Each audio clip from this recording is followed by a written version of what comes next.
The man at the gate of Iron Creek Ranch didn't knock. He shoved the gate open like he owned the place, because, in his mind, he already did. Harold Fitch, the wealthiest land broker in Cartwell County, stepped down from his polished black carriage with the slow, deliberate ease of a man who had never once been told no. His coat was pressed. His boots were dry. He looked at the crumbling fence line, the sagging barn roof, the frozen mud in the yard, and he smiled the way a vulture smiles at something that hasn't finished dying yet. Miss Ashcroft. He didn't wait for Evelyn to reach him before he started talking. I've had 3 other offers on this property since Tuesday. I'm here as a courtesy, not an obligation.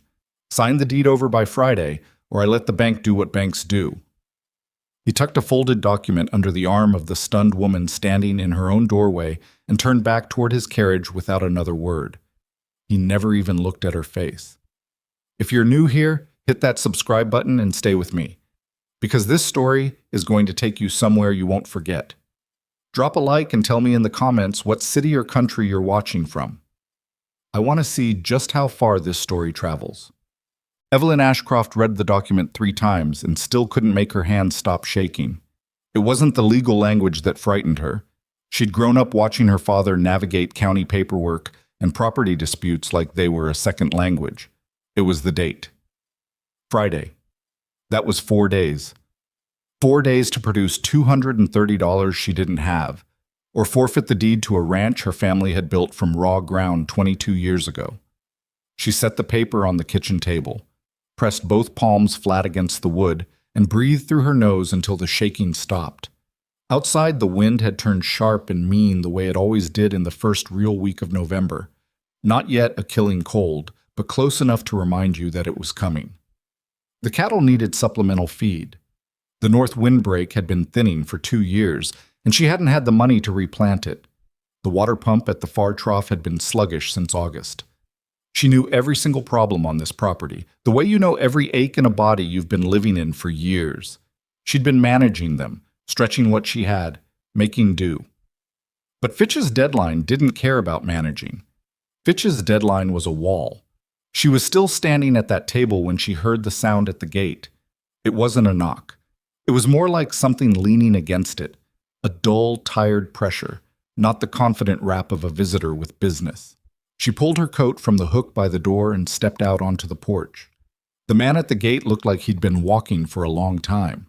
His coat was wrong for the weather, too thin, too short at the cuffs, and the 2 children standing on either side of him were pressed close to his legs, the way cold children press against anything warm. The girl looked about 7. The boy was younger. Both of them had their eyes down. "Gates latched from the inside," Evelyn called across the yard. She didn't move toward them yet. "What do you need?" The man lifted his head. He had a rough-boned face, the kind that doesn't give much away, and eyes that were tired but watching her carefully. "I need to talk to whoever runs this property." "You're talking to her." He nodded once, like that didn't surprise him. "My name is Gideon Mercer. These are my children, Clara and James." He paused. "We've been walking since before sunup. I'm not asking for charity. I'm asking for 30 seconds of your time." Evelyn looked at the children again. The girl, Clara, had her arms wrapped around herself, and her lips had the pale, pinched look that comes from being cold for too long. The boy wasn't looking up at all. He was staring at the ground with the particular blank focus of a child running on empty. She unlatched the gate. She didn't say anything. She just stepped aside. Gideon Mercer moved carefully, the way a man moves when he's learned not to assume anything. He steered the children through the gate with one hand resting light on each of their shoulders. "You can come inside," Evelyn said. It wasn't warm in her voice. It was practical. "Just to the kitchen. I've got coffee on and there's cornbread from this morning." She watched Clara's head come up at that. Just slightly. Just enough to see. Inside, she cut 2 pieces of cornbread and set them in front of the children without asking. She poured coffee for the man and set the pot back on the stove. Gideon wrapped both hands around the cup but didn't drink right away. He was watching her the same careful way he'd been watching her from the gate. "You want to know what I want," he said. "I want to know what you're actually asking for," Evelyn said. "People who say they're not asking for charity usually are. I don't begrudge it. It's a hard season. but I'd like to know what we're talking about." He nodded slowly. "Milk," he said, "and a dry place for them to sleep tonight. That's what I'm asking for. And in the morning? In the morning, I work. Whatever you need done. Whatever's been waiting because you don't have the hands to do it." Evelyn leaned back against the counter and looked at him straight.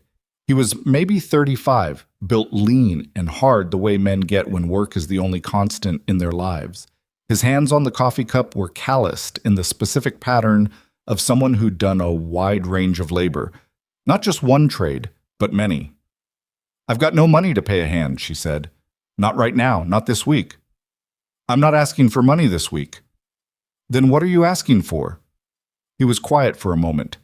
He looked at his son, who had finished half his cornbread and was now fighting his eyes staying open. Then he looked back at Evelyn. "Give my children milk," he said, "and I'll save your ranch before winter destroys it." The silence in the kitchen was complete except for the wind pushing at the north window. Evelyn didn't laugh. She thought about laughing. The claim was outsized enough to deserve it. But something stopped her. Maybe it was the directness of it. Most men who showed up at a widow's gate with nothing had at least the instinct to be humble about it, to soften the ask, to make themselves small. This man was making a claim, a specific, serious, confident claim. "That's a large promise," she said. "I know what I'm looking at," he said. "I walked your fence line coming up the road. I've been watching your windbreak since I came over the ridge. Your water trough on the north corner is feeding slow. I could see the ice pattern in the overflow drain. You've got a barn roof that needs reinforcing before the first real snow load, and your hay storage is sitting in the wrong place to protect it from drifting." Evelyn stared at him. "Your north windbreak is your biggest problem," he continued. "If it goes in a hard storm, you lose livestock. Probably all of them. Everything else can be worked around, but not that. And you can fix it. I can fix all of it. Not with money. I don't have any. But with time and the right thinking." "Men who know everything tend to know nothing," Evelyn said. "That's true," he agreed. "So give me one day first. Watch what I do. If I'm useless, I'll take my children and go before sundown tomorrow." Clara, who had been silently eating her second piece of cornbread, looked up at her father with an expression Evelyn couldn't quite read. Not fear, not embarrassment, something older than either of those. Like a child who'd watched this scene play out before and was waiting to see which version of the ending this one would be. That expression, more than anything the man had said, made Evelyn's decision. "One day," she said, "and the children stay inside while you work." Something shifted in Gideon Mercer's face. Not relief, exactly. More like a held breath finally released. "That's fair," he said quietly. She showed them where they'd sleep, the small room off the kitchen that had been her father's office before she'd cleared it out. And she heated milk on the stove without being asked and brought it in 2 tin cups. James was already half asleep. Clara sat cross-legged on the narrow cot and wrapped both hands around her cup with a seriousness that made Evelyn's chest do something uncomfortable. "Thank you, ma'am," Clara said. "Don't thank me yet," Evelyn said. "We'll see how tomorrow goes." She closed the door softly and stood in the kitchen for a long moment, listening to the wind work itself up against the house. Then she went to the table and looked again at Harold Fitch's document. 4 days. She folded it and put it in the drawer where she put things she wasn't ready to think about yet. Gideon was up before light. Evelyn heard him moving in the kitchen, the soft creak of the back door, the brief gust of cold air when he went out. And she lay still in her bed for a moment, trying to decide how she felt about a stranger walking her property in the dark. She got up. She didn't follow him out right away. She dressed, started the stove, and put coffee on. Then she went to the window that faced the barn. She could see the faint orange glow of a lantern moving along the far fence line, slow and deliberate, stopping, moving again. Stopping for a longer time near the north corner where the windbreak trees thinned out. She watched until the coffee was ready, and then she went outside with 2 cups. He heard her coming and turned around, which meant he wasn't so lost in thought that he'd stopped paying attention. That was something. She handed him a cup without a word. He took it. "You were right about the water trough," she said. "Pump's been slow since August. I thought it was the piston. It's not the piston, it's the intake pipe. There's a partial ice blockage forming about a foot below the valve. Won't be a problem until the temperature drops another 10 degrees, but when it does, it'll block completely in about 6 hours. He looked at her over the cup. You'd lose water to the North livestock at the worst possible time.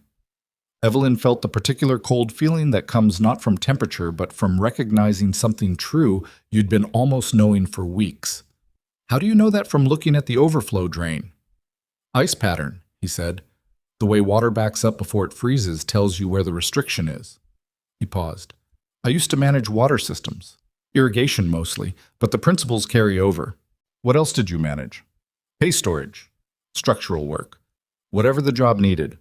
He turned and looked back at the windbreak. Before that I ranched, my own place for a while. What happened to it? He was quiet for a moment. The lantern light made his face hard to read, but she saw the small movement in his jaw. Drought, he said finally. Then my wife got sick. By the time she passed, the place was too far gone to recover. Evelyn didn't say she was sorry. He hadn't said it like he wanted sympathy. He'd said it like stating a coordinate. This is where I started. This is how I got here. How long ago, she asked. 14 months. 14 months with 2 young children, she thought. No property, no wage work in most places because the territory was contracting, not expanding. Walking into a stranger's ranch in November and making promises you had to believe in, enough to keep. What's your plan for the windbreak? She asked. He turned back toward the tree line and started talking. She'd expected generalities. What she got was specific. Which gaps in the existing line were critical versus manageable? Where the prevailing storm track would funnel wind if the gaps widened? Which of her existing fence posts could be repurposed to create a secondary barrier while the new trees established? He'd paced the length of the windbreak in the dark and had a mental map of it that was more detailed than the one she'd been carrying for 2 years of living next to it. That's going to take more than 1 day, she said. I know. We agreed on 1 day. We agreed you'd watch what I do for 1 day and decide if I'm useless. He looked at her steadily.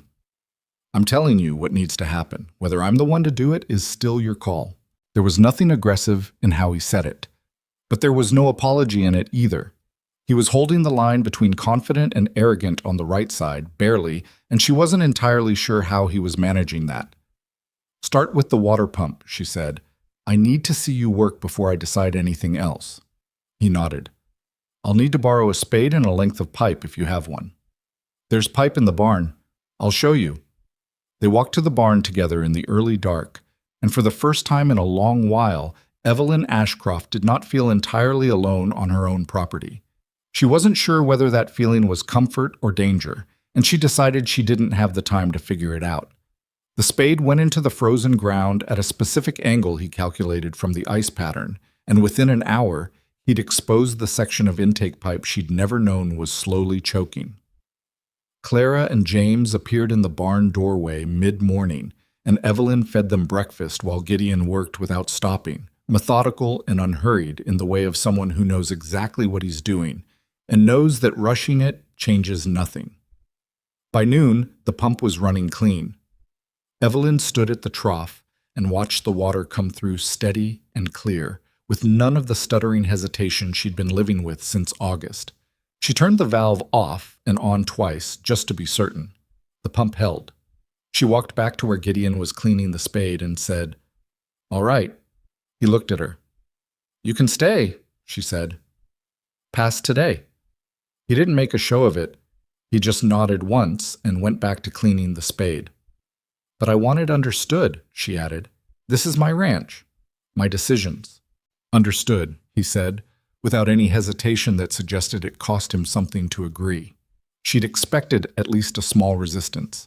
The fact that there wasn't any made her trust him slightly less and slightly more at the same time, and she put that contradictory feeling in the same drawer as Harold Fitch's document and let it sit for now. The neighbors found out by the end of the second day.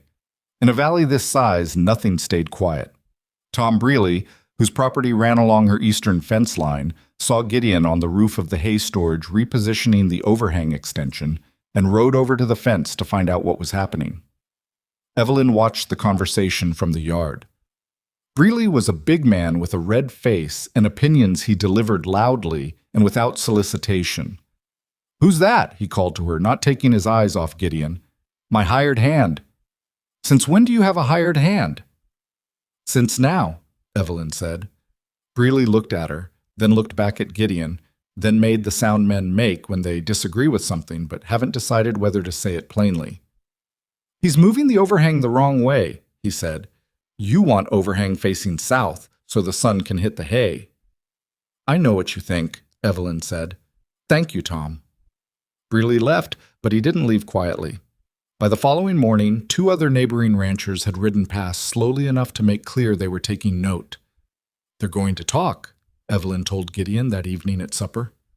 "They're already talking," he said. He wasn't troubled by it. He was eating the way a man eats when he's actually hungry, not wolfing it, but steady, efficient, not wasting emotion. Clara and James were quieter at the table than children usually were, and Evelyn had noticed they ate like that too. Careful, like they weren't entirely sure the food would keep coming, and they didn't want to be conspicuous about how much they wanted it. She got up and put more stew in both their bowls without being asked. Clara looked up at her with those 2 old eyes and said nothing. James picked up his spoon again immediately. "Does it bother you?" she asked Gideon. "The talking? Does it change what needs doing?" "No." "Then it doesn't bother me." She sat back down. "It might make things harder for me in the county. If people think—" She stopped. "If people think what?" he asked, looking at her directly. "That there's something irregular happening here." He was quiet for a moment. "I'm sleeping in the tack room," he said evenly. "Your children, my children, are in the house. What people decide to think is their business. In a small valley, other people's thoughts have a way of becoming your business, whether you invite them or not." "That's true," he said. "But you've got a bigger problem than what Tom Breely thinks about your hay storage. You told me about the bank situation this morning." She'd mentioned it briefly, more than she'd intended to, while they were working on the windbreak diagram. She'd said it almost to herself, thinking out loud, and had regretted it half a second after the words left her mouth. "I shouldn't have told you that," she said. "Probably not," he agreed, "but you did. And it changes my thinking about the order of what needs to be done." She looked at him. "How?" "The bank isn't going to care about a fixed pump or a better windbreak. What they care about is livestock." He leaned forward slightly, both elbows on the table. "If your herd goes into winter in better condition than your neighbor's herds, that's a number. That's something you can put in front of a creditor and say, this operation is worth more than you're offering to pay for it." Evelyn hadn't thought of it that way. She'd been so focused on survival, on getting through the winter, that she'd stopped thinking about how to use the winter. "Fitch's deadline is Friday," she said. "I know." He sat back. "We're not going to make the problem go away by Friday, but we might be able to buy you more time if we can show the operation is viable." He paused. "Is there anyone at the county bank who's worked with your family before? Someone who actually knows this property?" She thought about it. "There's a man named Ellis," she said slowly. "He wrote the original note when my father expanded the herd in '83. He retired 2 years ago, but he comes to the county meetings sometimes." "Can you get to him before Friday?" "Maybe, if I go Thursday." "Then go Thursday." He stood up and started clearing plates, which was not something she'd expected or asked for. "I'll keep working until then. If your windbreak looks different by Thursday morning, it gives Ellis something to look at." Clara, who had apparently been listening to the entire conversation while appearing to study her bowl, said quietly, "Papa fixed the water for Mr. Hadley, too. He said it was impossible, but Papa fixed it in one afternoon." Gideon looked at his daughter. "Clara." "He did," she said. She wasn't defiant. She was offering evidence, like a small witness at a quiet trial. Evelyn looked at the girl for a long moment. "What happened with Mr. Hadley?" she asked. Clara opened her mouth. "Old story," Gideon said, and his voice was gentle but firm. "Doesn't matter now." But it did matter, and all 3 of them at that table knew it. Stories matter. A man's history matters, even, especially, the parts he doesn't want to tell. Evelyn filed it away and said nothing. Outside, the temperature had dropped another 6 degrees since sundown. The north wind was testing the new bracing Gideon had put along the lower windbreak that afternoon, and so far it was holding. Evelyn could hear it from the kitchen, that specific whistle that meant the air was moving fast and looking for gaps, and finding fewer than it used to. It was a small thing, one afternoon's work. But when you'd been lying awake listening to that wind find its way through your defenses for 2 years, even a reduction in the sound was something. She washed the dishes. She listened to the wind. She thought about Friday. And in the back room, in the dark, Gideon Mercer lay on his back on a cot that was too short for him and stared at the ceiling and thought about all the things he hadn't said yet, all the things he'd seen on this property that needed doing, the work that was weeks away from being finished, the gamble he'd made at that gate, the look on his daughter's face when the milk had come, warm and real, and how he would not, let that look become the last good thing before the next disappointment. He had made a promise. He was going to keep it, even if he had to hold this ranch together with his bare hands while the worst winter in a decade came down on all of them. Wednesday came in gray and mean, the kind of morning that doesn't bother with a sunrise. Just a slow, grudging shift from black to the color of old ash. Gideon was already out before Evelyn got the stove lit, which she'd stopped being surprised by. He slept like a man who hadn't fully let his guard down in 14 months, which she suspected was exactly the case. She could hear him at the windbreak from the kitchen window. Not see him, the light wasn't there yet, but hear the particular rhythm of a post driver working into frozen ground. 3 strikes, pause, 3 strikes, pause. The sound carried clean in the cold air, steady as a clock. She put the coffee on and went to check on the children. Clara was already awake, sitting up on the cot with her knees pulled to her chest and her eyes on the small window where the gray light was just starting to show. She had a quality of stillness about her that Evelyn had been trying to name for 2 days. It wasn't the stillness of a timid child. It was something more deliberate, like a child who had learned that stillness was a tool. "You could sleep more," Evelyn said quietly. James was still out, face half buried in the pillow. "I'm all right," Clara said. She looked at Evelyn with those careful eyes. "Is Papa eating breakfast?" "Not yet. He started early." "He does that." She said it without complaint, just as fact. When he's worried about something, he works before he eats, sometimes before it's even light enough to see. Evelyn leaned against the doorframe. "Is he worried a lot?" Clara considered the question with a seriousness that belonged on a much older face. "Less than before," she said finally. "He was worried all the time after Mama died. He didn't think we could see it, but we could." She paused. "He's less worried since we came here." Evelyn didn't know what to do with that, so she said, "Breakfast in 20 minutes," and went back to the kitchen. She stood at the stove and thought about a 7-year-old girl tracking her father's anxiety with that kind of precision, and decided it was one of the saddest and most competent things she'd ever encountered. She fried eggs and cut bread and called Gideon in from the yard when it was ready. He came in with mud on his knees and sawdust in his hair and washed his hands at the basin without being asked. He sat down and ate like a man with a schedule, which he had, because he'd told her the night before exactly what he intended to accomplish today, and in what order. "Western section of the windbreak first," he said between bites. "That's where the gap is worst. After that, I want to look at the barn roof. North corner, where the beam's been carrying more load than it should." "I noticed that last spring," Evelyn said. "I was going to get to it." "I know.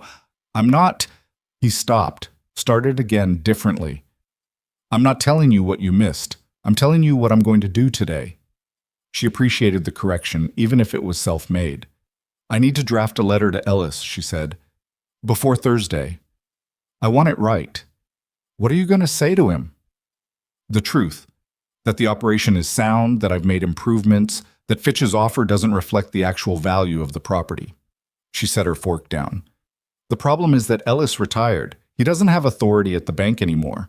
All he can do is vouch for me to whoever does." "Is that enough?" "I don't know." She said it plainly. "It might be. Ellis carried weight in this county for 30 years. People still listen to him even if he doesn't have a title." Gideon was quiet for a moment. Then, "Take him something concrete.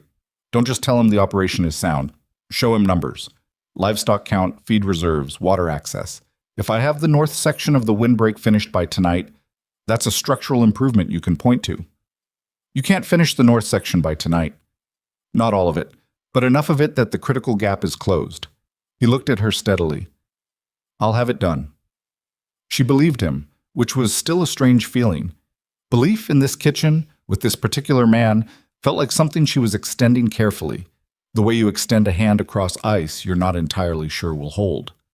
After breakfast, he went back out, and she sat at the kitchen table with paper and pen and wrote 4 drafts of a letter to Walter Ellis before she had one she thought was worth sending. Tom Breeley came back that afternoon, and this time he didn't stay at the fence.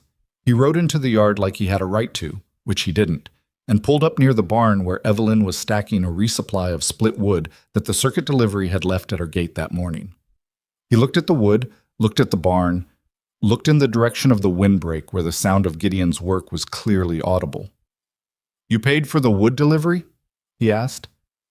I did, Evelyn said, though it had cost her the last of what she'd set aside for small expenses, and she'd felt sick doing it. She kept stacking. Evelyn? He said her name with the particular weight of a man who was about to say something he'd practiced.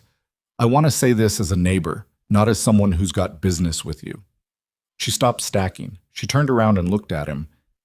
People are talking, he said. Having a strange man on the property, living here with you and with his children, it puts people in mind of things. And in a valley this small, that matters. What things? She said. He had the grace to look slightly uncomfortable. You know what things. Say it plainly, Tom. He shifted in the saddle. They're wondering what the arrangement is between you and him.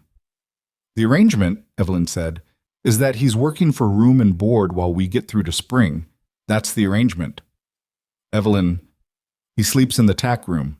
His children sleep in the house. He works from before light until after dark, and he hasn't asked me for a single thing I haven't offered. She picked up another piece of wood. If the valley has opinions about that, the valley can come talk to me directly, not ride over to my fence and hint at things. Breeley's face had gone red. I'm trying to help you. I know you think you are. She said it without cruelty. But what I actually need right now isn't help with my reputation. I need my windbreak finished before the first real storm, and I need my water running, and I need the north corner of my barn roof reinforced. And that man out there is doing all 3 of those things without complaint, so. She picked up the last piece of wood and set it on the pile. Thank you for coming by. Breeley left. Again, not quietly. She stood at the woodpile for a minute after he was gone, breathing through the anger, and then Gideon's voice came from around the corner of the barn, where he'd apparently been working and apparently heard most of it. I can sleep somewhere else, he said quietly, if it makes things easier for you. She turned around. He was standing at the corner with a mallet in one hand, his expression neutral and careful. Where? She said. I'll figure something out. In November. He said nothing. Don't be stupid, she said, and went inside. Thursday morning, she drove to town. She left Gideon with a list of things to check on, which he didn't need but which she gave him anyway because it felt important to establish that this was still her ranch being managed according to her priorities. Clara sat on the wagon bench beside her for the first mile, until Evelyn realized the girl had come outside in the cold without being invited and with no particular stated reason. You don't need to ride with me, Evelyn said. I know, Clara said. Can I, anyway? She let her. They rode in silence for a while. The valley was pale and frozen-looking, the grass flattened and frost-killed, the distant ridgeline sharp against a sky that was white rather than blue. A storm sky, though there was nothing imminent in it yet, just the suggestion. Did you know your ranch is the prettiest one we've passed? Clara said. Evelyn looked at her sideways. We've only passed 2. I know, but it's still the prettiest. Evelyn made a sound that was close to a laugh, but didn't quite get there. The fence lines are uneven, and the barn needs paint. Papa says prettiness isn't about being perfect. It's about whether something's been cared for. Clara was looking out at the landscape with that particular focus of hers. Your ranch looks cared for. Evelyn didn't answer that.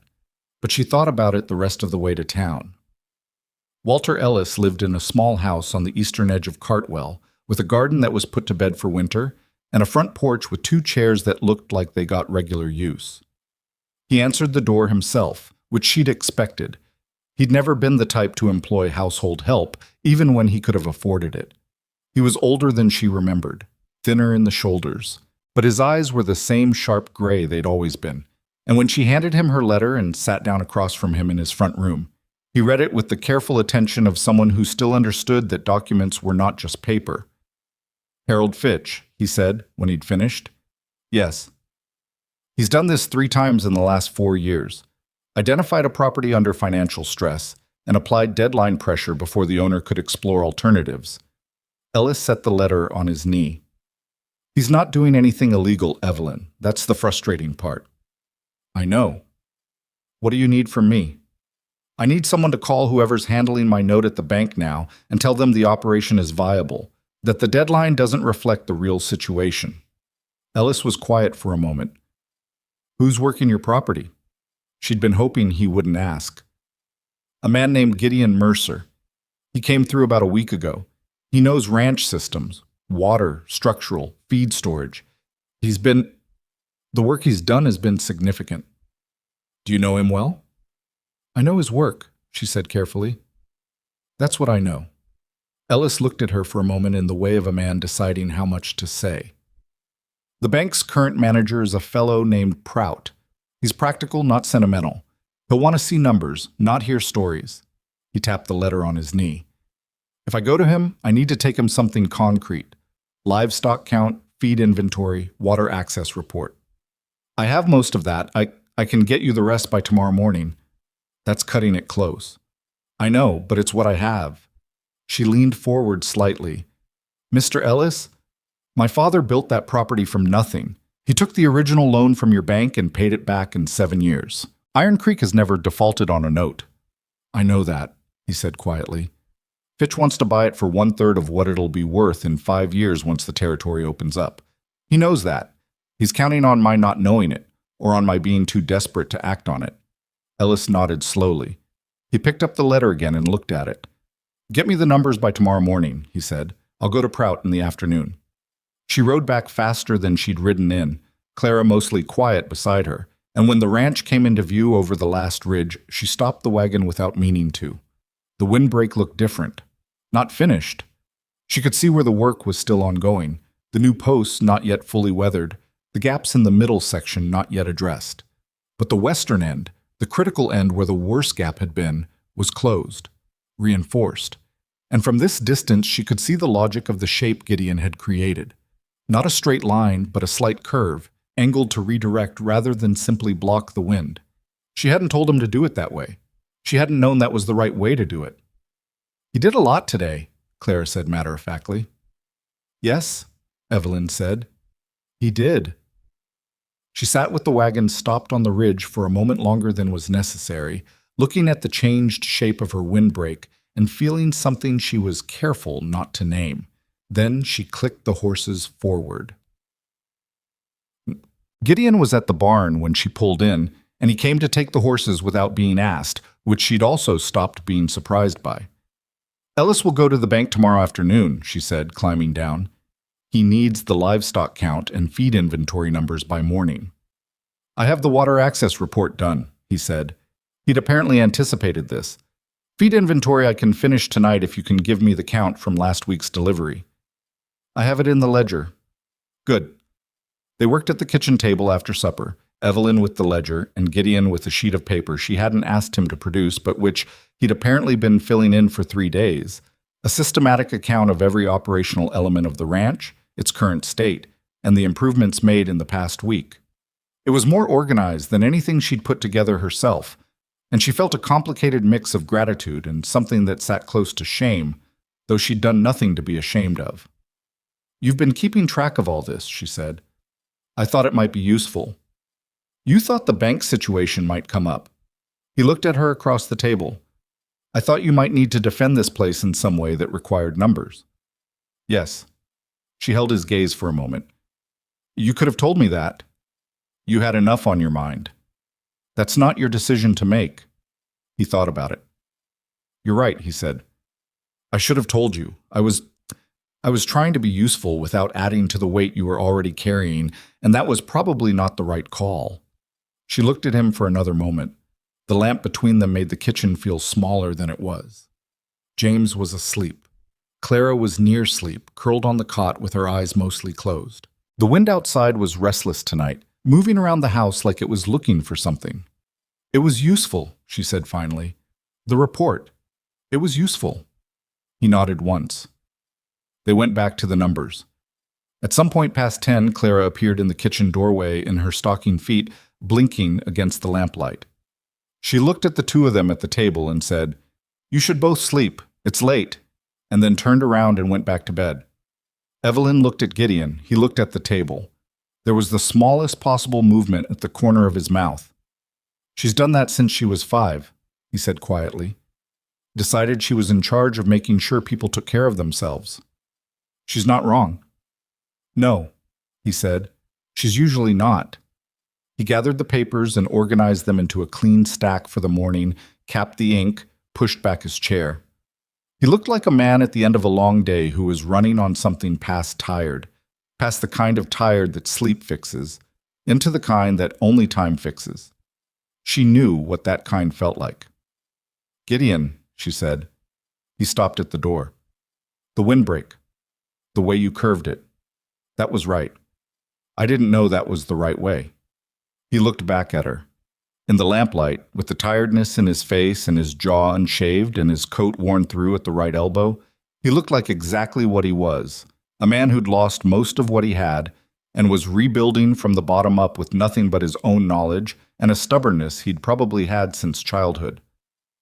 "Wind doesn't respect a straight line, but," he said, "it just goes around. You have to give it somewhere to go that isn't through your livestock." She nodded. "Good night, Evelyn," he said. "Good night." He went out. The door latched behind him. She sat at the kitchen table for another few minutes in the quiet, listening to the wind move around the house and find, one by one, the places where it used to get in and couldn't anymore. Friday came whether they were ready or not. That was the thing about deadlines. They didn't negotiate. Ellis met with Prout at the Cartwell County Bank at 2 in the afternoon, and Evelyn knew nothing about how it went until Ellis himself rode out to the ranch at 4:30 and pulled up to the porch with a look on his face she couldn't immediately read. Gideon was at the north windbreak section and stayed there. She noticed that the fact that he didn't come closer when the visitor arrived gave her the space to handle it without an audience. She noticed it and filed it away. "Prout reviewed the numbers," Ellis said, settling into the porch chair she offered him. "He had a way of building to things, Ellis. He'd always been like that." He was skeptical at first. You know how Prout is. "I don't know Prout. He's skeptical of everything first. It's how he approaches the world." Ellis folded his hands on his knee, but the operational report was thorough, more thorough than he expected, and the water access report in particular. He said he'd never seen a private ranch water system documented that specifically. Evelyn thought about Gideon at the kitchen table with a sheet of paper, filling it in over 3 days without telling her. "What did he say?" she asked. "He's extending the note," Ellis said. 90 days. At the original rate, not the penalty rate Fitch was trying to invoke. He paused. "He said, and I'm quoting him here, that any operation that knows its own infrastructure that well is probably not an operation that defaults." Evelyn put her hand flat on the porch railing and held it there. 90 days, she said. 90 days. It's not a permanent solution, Evelyn. You'll need income before spring if you want to hold past that. But Fitch's Friday deadline is gone. That's off the table. She stood there for a moment in the cold with her hand on the railing, and she didn't feel relief exactly. Relief came later, she'd learned, when the crisis was far enough behind you to really see it. What she felt right now was more like the feeling when the ground holds after you'd been expecting it not to. Solid, not comfortable, just solid. "Thank you, Walter," she said. "Thank Gideon Mercer's paperwork," Ellis said, and there was something dry in it, not unkind. He stood up. "Who is he, Evelyn?" "Really?" "A rancher who lost his property," she said. Looking to build something again. Ellis looked at her for a moment. And what does he want from you? So far? She considered it honestly. A dry place for his children and the chance to prove he knows what he's doing. Has he proven it? She looked out toward the windbreak where the last of the afternoon light was hitting the new posts, the curve of the reinforced line standing against the pale sky. Yes, she said. He has. Ellis rode back to town, and the cold came down with him leaving, and Evelyn stood on the porch for one more minute before she walked across the yard to tell Gideon what the bank had said. He was fitting a new brace post into the ground when she reached him, working it level with the same methodical patience he brought to everything. He heard her coming and straightened up, reading her face before she said a word.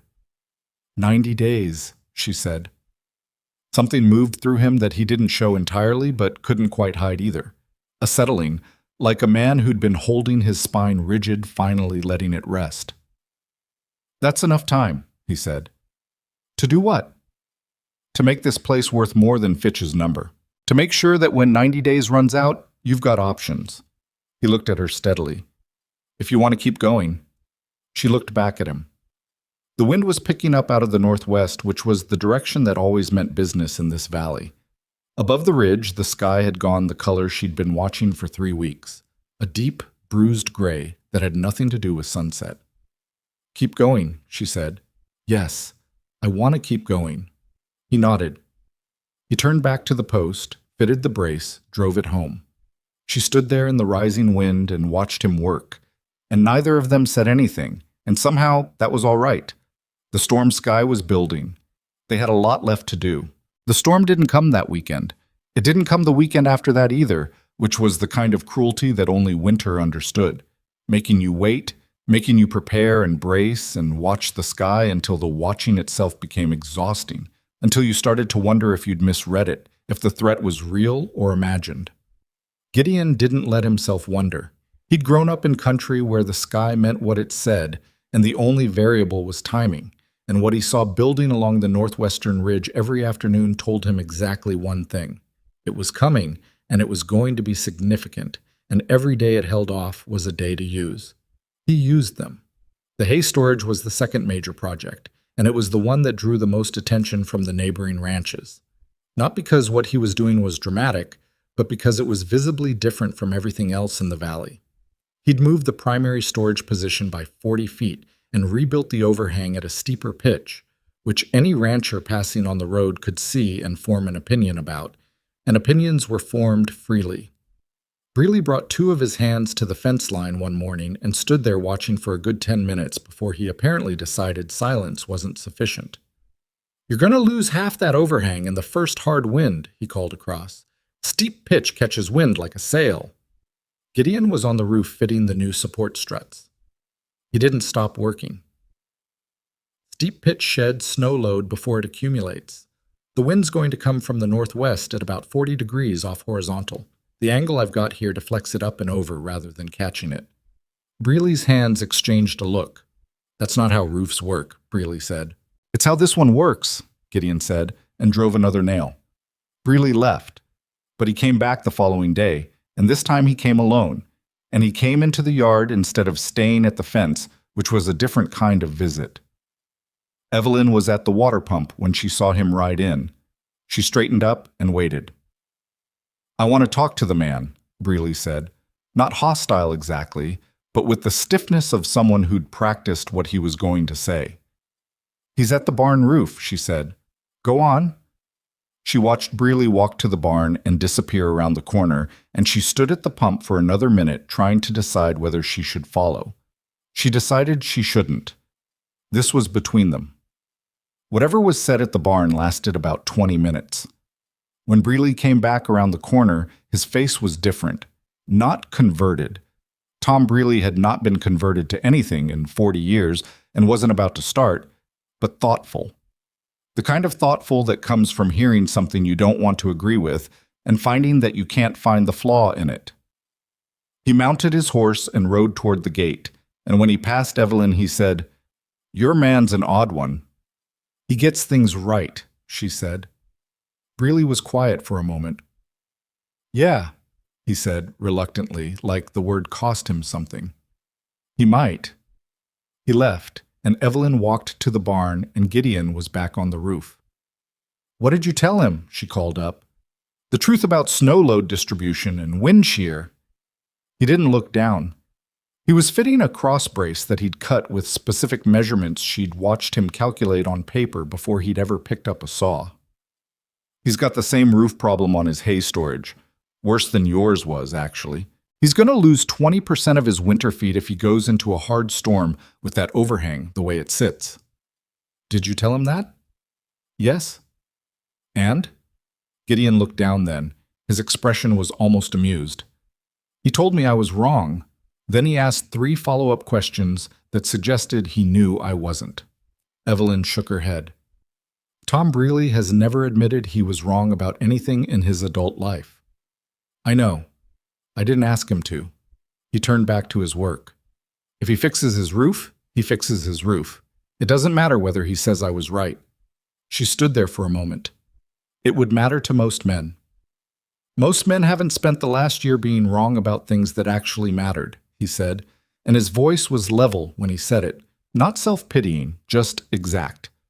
He said it like a man giving you the precise weight of something, rather than performing how much it had cost him. She went back to the pump. The children were changing. Evelyn noticed it the way you notice a season shifting, not in one moment, but in the accumulation of small things, until one day you look up and it's different. James started talking at breakfast, not constantly. He was still a quiet child, but he'd begun making observations about the horses, about the weather, about a mouse he'd seen at the corner of the barn that he had apparently named and was monitoring with scientific interest.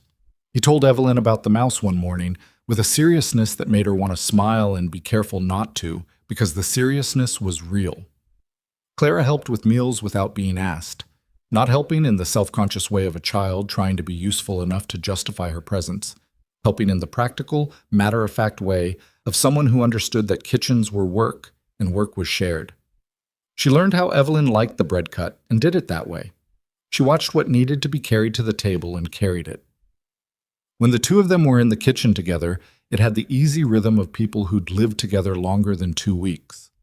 One afternoon, Evelyn was mending tack at the kitchen table, and Clara sat across from her doing the darning she'd apparently been doing for her own family for at least a year.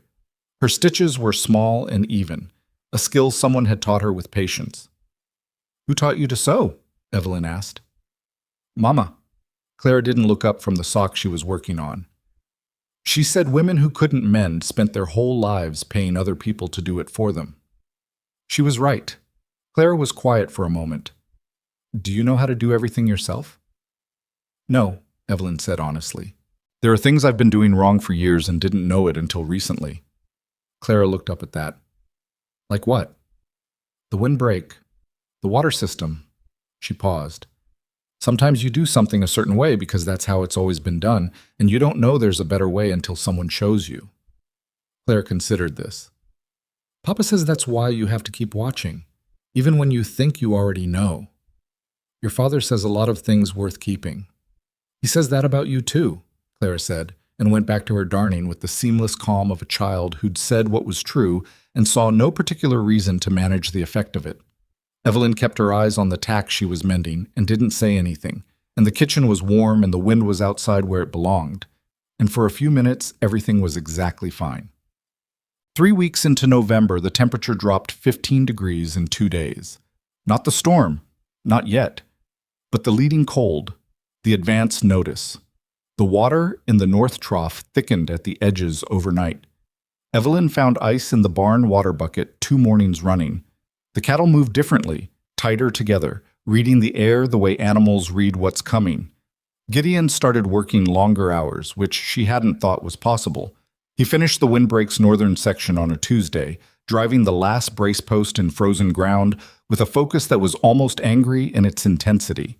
Not anger at anything specific. Anger at the clock, at the sky, at the finite number of days between now and when the storm would decide to arrive. She understood that anger. She'd been carrying her own version of it for 2 months. "Is it enough?" she asked, standing at the finish line on Tuesday evening, looking at what he'd built. He walked the length of it one more time before answering, checking each post with his hands, testing the tension of the horizontal rails she'd helped him string. "It's enough for most storms," he said. "For a real bad one." He paused. "There's still the middle section. I've got it reinforced, but not to the standard I want." "How much more time?" 3-4 days of clear weather. That's all I need." She looked at the sky. The sky did not look like it was offering 3 or 4 days of clear weather. "What if we don't get it?" she asked. He thought about it carefully. She appreciated that he didn't give her the reassuring answer. He gave her the honest one. "The western section is the most critical, and that's solid. The middle section has the secondary rail installed. It'll hold most of what comes. If we get a true blizzard with heavy sustained wind in the 40 to 50 mile range, we might lose the eastern end of the middle section." He looked at her. "If that happens, the barn provides secondary shelter for the cattle. I want to add 2 more tie points on the interior south wall tomorrow, so if we need to move animals in quickly, we can do it faster." "How long to add the tie points?" 2 hours. "Do it first thing tomorrow," she said. "Before anything else." He nodded. Then, as they stood there in the cold looking at the windbreak, he said quietly, "You made the right call with Ellis. The extension gives the operation a real chance." "The operation gave itself the chance," she said. "You documented it. It's your ranch. You're the one who knew what a water access report needed to look like for a bank manager who's never touched a pump." He was quiet for a moment. "I've had to think about operations from both sides, the working side and the financial side." He paused. "After I lost my place, I spent 4 months doing books for an irrigation company before the work dried up. Learned how the money people think about land differently than the land people do." It was more personal history than he usually offered, and she received it carefully, the way you receive something fragile. "Is that what you want?" she asked. "Your own place again?" He didn't answer right away. He looked out at the windbreak, at what he'd built from nothing in 3 weeks with hand tools and borrowed materials, and his face was hard to read in the last of the daylight. "I want my kids to stop looking at every meal like it might be the last one that's coming," he said. She understood that was the whole answer. The night it actually began, no one was sleeping anyway. It had been building since mid-afternoon, a pressure in the air, a stillness that was too complete to be natural. The kind of quiet that isn't peace but preparation. The cattle were uneasy by 4 o'clock, milling in the near pasture without settling. Evelyn brought them in early, all of them, which she'd never done before the 1st of December in any previous year. Gideon helped run the gates and didn't question her decision. By 7, the temperature was 8 degrees and falling. By 9, the first wind hit the house. It didn't build gradually, it arrived. One moment the night was still, and the next the north face of the house was taking a driving horizontal snow that came not in flakes but in sheets, packed in white and without any visibility beyond 6 feet. The window over the kitchen sink went from showing darkness to showing nothing but white in the space of 10 minutes. Clara appeared in the kitchen doorway without being called. "Stay inside," Evelyn said. "Both of you." James was already awake, sitting up on the cot with his knees pulled in. He wasn't crying, which Evelyn thought said something about what the past 14 months had made these children accustomed to. He was watching the window with serious eyes. "The cattle are in?" Gideon said. He was already pulling on his coat. "All of them. 2 cows I'm worried about. The brindle and the young one, the first calf heifer. She's been off her feed 3 days. The heifer could go early." He said it flatly, already calculating. "If she does, it'll be tonight. Stress will push it." "I know. I need to be in the barn." "I know that too." She was pulling on her own coat. He looked at her. "Evelyn, don't." She said it without anger. "It's my ranch. My animals." He closed his mouth and they both went out into it. The cold was a physical force, not just temperature. The wind gave it weight, drove it into every gap in clothing, found the collar and the cuff and the place where the scarf didn't quite meet the hat. She'd been in bad winters before. This was different in the way that a truly dangerous thing is different from a merely difficult one. You felt it in a more fundamental place, lower than thought, some old animal part that understood the vocabulary of genuine threat. The distance from the house to the barn was 40 yards. She'd walked it 10,000 times. In this, it took 3 minutes of leaning into the wind with her head down, following the guide rope Gideon had had the foresight to string from the back porch to the barn door 2 days ago because he'd been watching the sky and thinking ahead while she'd been focused on the ledger. Inside the barn was loud, not quiet shelter, but a different kind of noise. The full violence of the storm working on the roof and walls, testing every joint and seam. The cattle were pressed together in the center area, which was exactly what she'd built the center tie points for. The body heat was already measurable, warmer by 10 degrees than outside, which was saying something. She checked the brindle first. Agitated but physically sound, just frightened. The heifer was in the far stall, and Gideon was already there, on his knees beside her in the straw with a lantern low to the ground. "How far along?" she said. "Recent. 20 minutes, maybe." He looked up. "She's too early, but she's going. I can't stop it." "Then we help her through it." She went for the supply box she kept on the third shelf from the left.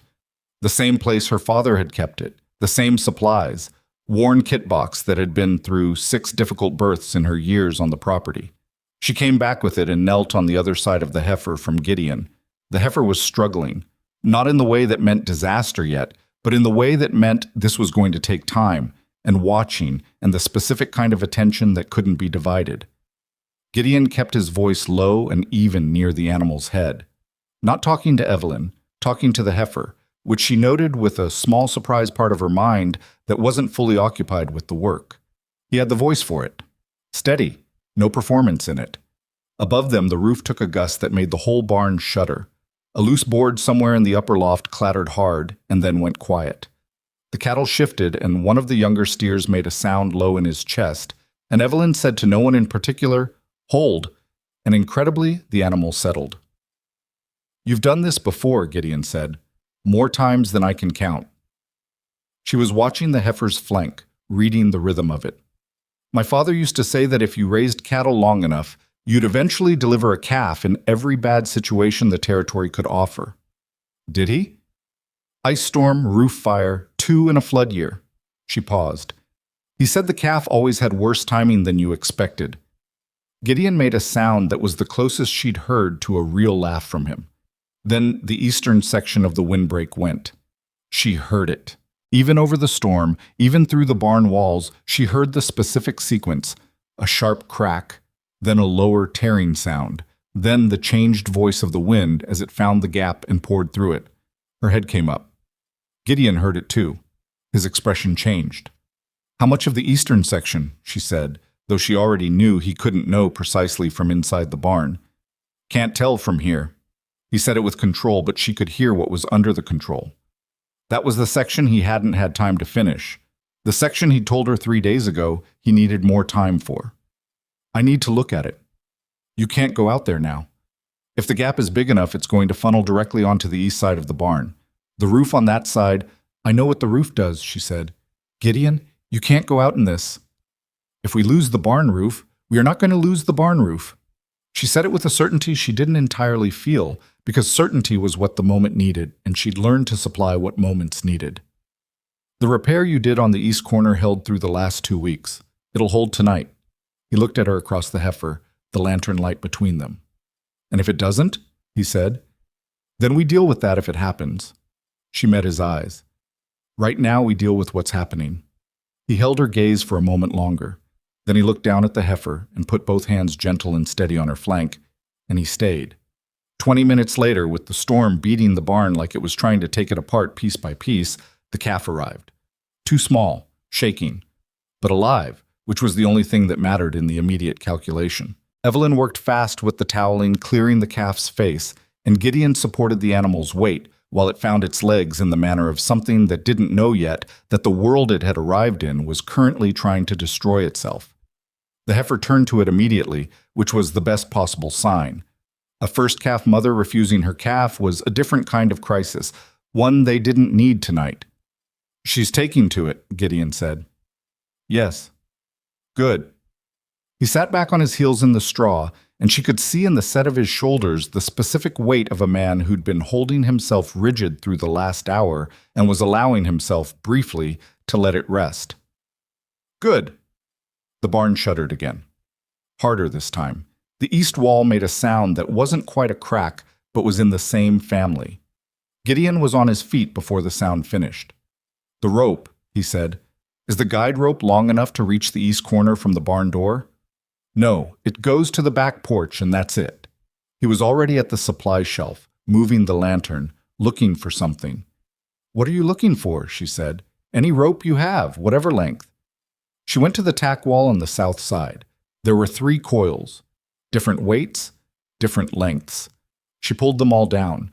He tied 2 together with a knot she recognized as sound work, then looked at the third. This is enough to reach the east corner and back, he said. Gideon, the beam on the east corner is the load point. If it's shifted, I can brace it from outside in 20 minutes. If I don't, and it fails. He looked at her. All of this was for nothing. The cattle, the calf, the windbreak.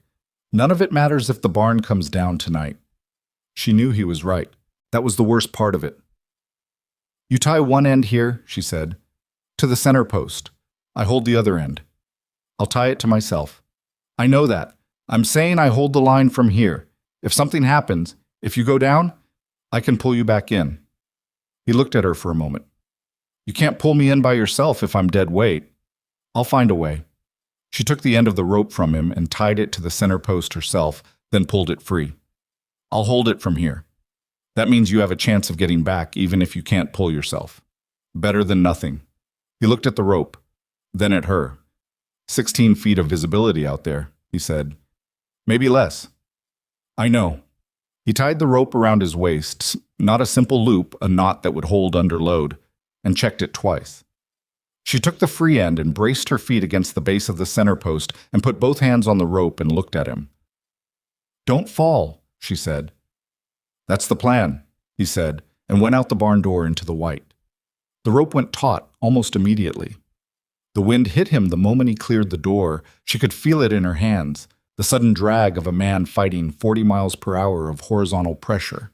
She braced harder and let the rope run through her palms slowly, keeping tension without pulling him back, giving him slack as he needed it, feeling through the line for the change in movement that would tell her he was still upright and moving. The cattle were agitated again. The new calf made a thin, uncertain sound. Above her, the roof groaned. She counted his steps by the rope movement. Short, fighting steps. She could feel the irregularity of it, the wind pushing him sideways, his body correcting again. Then the rope stopped paying out. He'd reached the corner. She held. Nothing moved in her world except the rope in her hands and the storm trying to take the barn apart above her. She fixed her eyes on the barn door and held the rope and breathed. 3 minutes. 5. The rope shifted.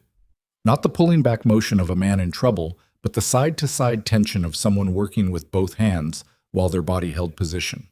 He was bracing the beam. He'd reached it, and he was working. 7 minutes. The rope began moving back toward her. She let it come, taking in the slack, keeping tension, not pulling, letting him use the line for guidance rather than dragging him in and making his footing worse. The barn door blew open before he reached it, and he came through it sideways, one hand on the frame, and got the door shut behind him.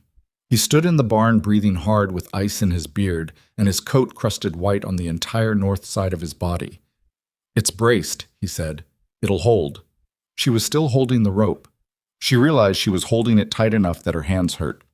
She let go. All right, she said. He looked at her hands. She looked away. The calf's up, she said, because the calf was in fact standing, unsteady, new-legged, pressing against its mother with a determination that was almost human in its stubbornness. Gideon turned and looked at it.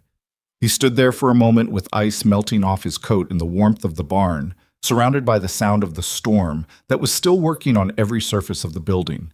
And he looked at the small, improbable animal standing for the first time in the worst night the valley had seen in years. Yeah, he said quietly. They didn't leave the barn that night. They moved hay bales to the center wall and sat against them and watched the cattle and listened to the storm work itself through its worst hours. And sometime past 2 in the morning, Evelyn fell asleep sitting up and Gideon did not wake her. and the rope they'd used was still coiled at the center post where she'd left it when she let go, and the barn held, and the calf slept against its mother, and outside the storm said everything it had to say in the dark. She woke up with a crick in her neck and hay in her hair, and the particular disorientation of someone who'd fallen asleep somewhere other than a bed. For a few seconds she didn't know where she was. Then the smell hit her. Cattle and lantern oil and damp wood, and she heard the calf shift in the straw across the barn, and it came back all at once. The storm had stopped. Not quieted. Stopped. The barn was holding a deep, packed silence that was entirely different from the noise of the previous hours. The kind of silence that only exists after something loud, when the world hasn't yet remembered how to be ordinary. Gideon was awake. He'd been awake for a while, she thought. He was sitting up straight against the hay bale, not with the looseness of recent sleep, but with the alertness of a man who'd been watching and thinking in the dark. He was looking at the east wall. "How long has it been quiet?" she asked. Her voice came out rougher than she expected. "About 40 minutes. He didn't look at her. "I wanted to make sure it held before I woke you." She sat up straighter and looked at the east wall too. No sounds from it. No groaning, no flexing. Whatever he'd done to the beam in the dark and the cold had held through the rest of the storm. "What time is it?"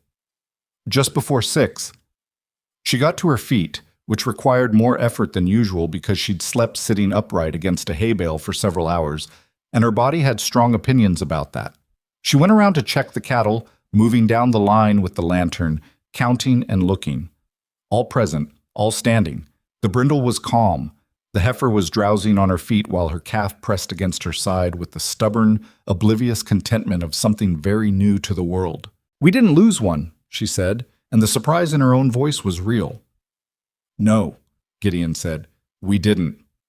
She stood there with the lantern and looked at the animals and felt the particular exhausted satisfaction of something that had been genuinely hard going the way it needed to go.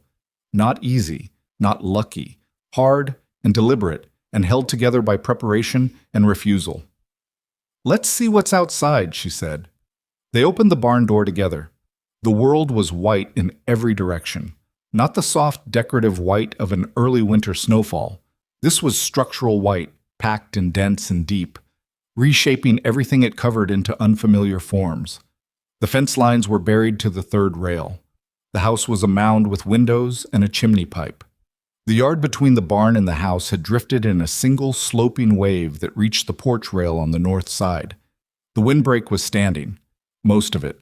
She could see the eastern end of the middle section where Gideon had predicted the weakness, and he'd been right. 3 posts had come down, and the rails between them had gone with them, leaving a gap about 12 feet wide. But 12 feet of gap in a windbreak that was otherwise intact was a problem you could fix. It was not a catastrophe. The western section, the critical section he'd spent the most time on, was standing straight and solid as the day he'd built it, the new bracing still visible in the morning light. Not one post shifted.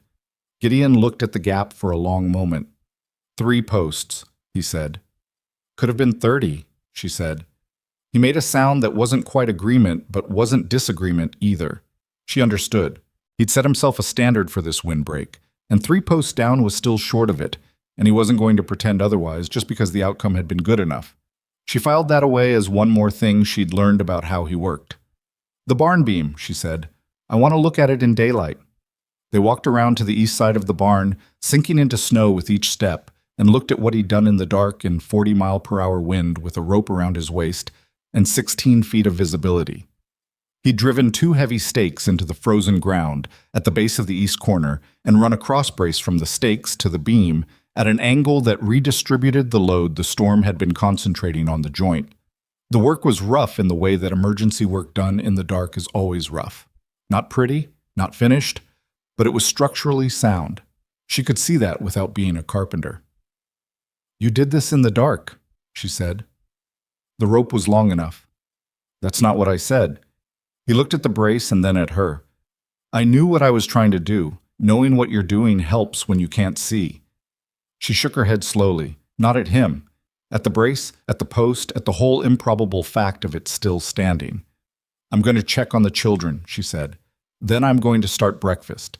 Come in when you're ready." She went back around the barn and made the crossing to the house through the drifted yard, breaking trail through snow that came above her knee in the deepest section, and climbed the porch with her boots packed solid and her coat crusted at the hem. She pushed the back door open. Clara was at the stove. She had the fire going, not the tentative, uncertain fire of a child who'd tried and gotten lucky, but an actual functioning cooking fire, built up properly, with the damper set correctly. She had a pot of something on the left burner, and she was standing on her toes to stir it. James was at the table with a cup of something hot in both hands, watching his sister work with the expression of a younger sibling who knew better than to offer unsolicited input. Evelyn stopped in the doorway. Clara turned around and assessed her with one quick look. "You were out there all night," she said. It was not a question. "In the barn. The animals needed watching." "I know. I heard the storm." Clara turned back to the pot. "It's oatmeal. I found the oats in the left cabinet, and I used the smaller pot because I didn't know how many." She stopped. "Is Papa all right?" "He's fine. He'll be in soon." The relief that moved across Clara's face was quick and controlled. Practiced at being quick and controlled, Evelyn thought. 7 years old and already practiced at not showing how frightened she'd been. "The oatmeal smells good," Evelyn said. "I put some of the dried apple in it. I hope that's all right." "That's better than all right." She took off her coat and hung it and washed her hands and stood beside Clara at the stove. And the two of them finished breakfast together without dividing up the tasks out loud, just moving around each other in the small kitchen the way people do when they've been in the same space long enough to know each other's patterns without having to negotiate them. When Gideon came in, James looked up from the table and said, "You were in the storm," with the same tone Clara had used. Statement, not question. "I had to fix something on the barn," Gideon said, pulling off his coat. "Did you fix it?" "Yes." James nodded as though this were the expected answer, which it probably was. They ate breakfast around the kitchen table with the storm gone, and the world outside buried, and the calf alive in the barn, and the windbreak standing, and it was the best meal Evelyn had eaten in recent memory, despite being nothing but oatmeal with dried apple. By mid-morning, the full picture was becoming clear. Gideon had taken the horses out to check the windbreak perimeter, and Evelyn was shoveling a path from the house to the barn when Tom Breely appeared at the end of her drive on foot, which was unusual enough that she stopped shoveling.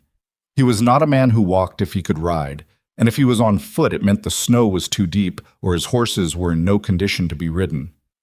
She watched him make his way up the drive with the slow, effortful gait of a large man in deep snow and waited. He stopped about 10 feet from her. His face was doing something complicated. "Lost 8 head," he said. She said nothing. 8 head was a serious loss. On a ranch Breely's size, it wasn't crippling, but it was the kind of number that hurt in ways that lasted. "North barn took a partial roof collapse," he continued. "Feed storage is compromised." He paused. "The overhang I told your man he was putting up wrong. Mine did exactly what he said it would do. Snow loaded it, and the north side came down." Evelyn leaned on the shovel and waited. "Is he around?" Breely said. "He's at the windbreak." "Can I—" Breely stopped, started again, which was clearly an effort. "I'd like to talk to him." "I'll tell him when he gets back," she said. "Come inside. You look like you've been out since before light." He had been. She could see it. She brought him in and gave him coffee and didn't make conversation while he drank it, which was the kindness he needed. Not talk, just warm and quiet for a few minutes.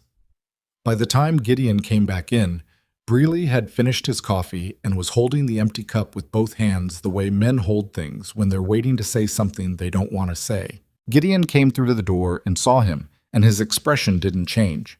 He took off his coat and washed his hands and sat down across from Breely at the table. 8 head, Breely said. "North barn roof, partial collapse. Feed storage down 30%.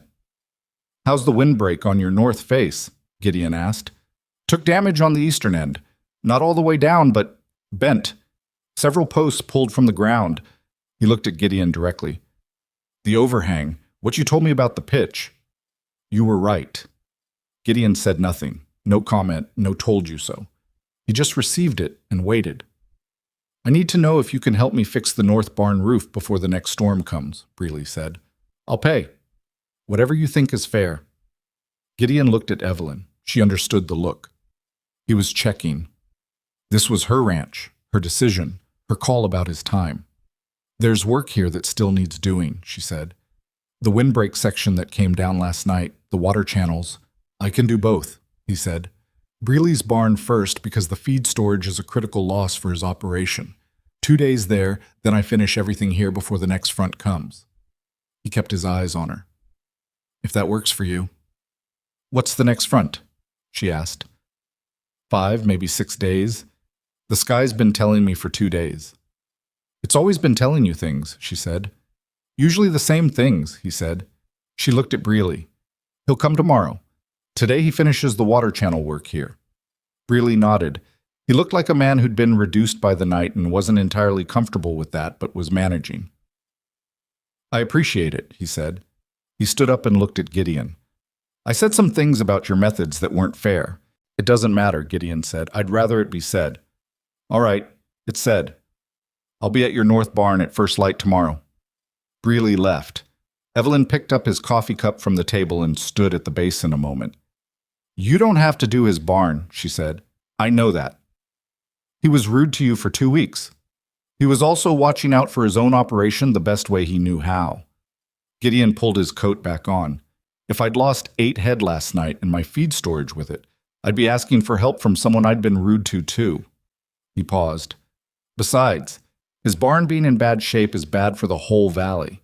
If his operation weakens, the whole community weakens. It's not about him. She watched him go back out into the cold and thought about what that took.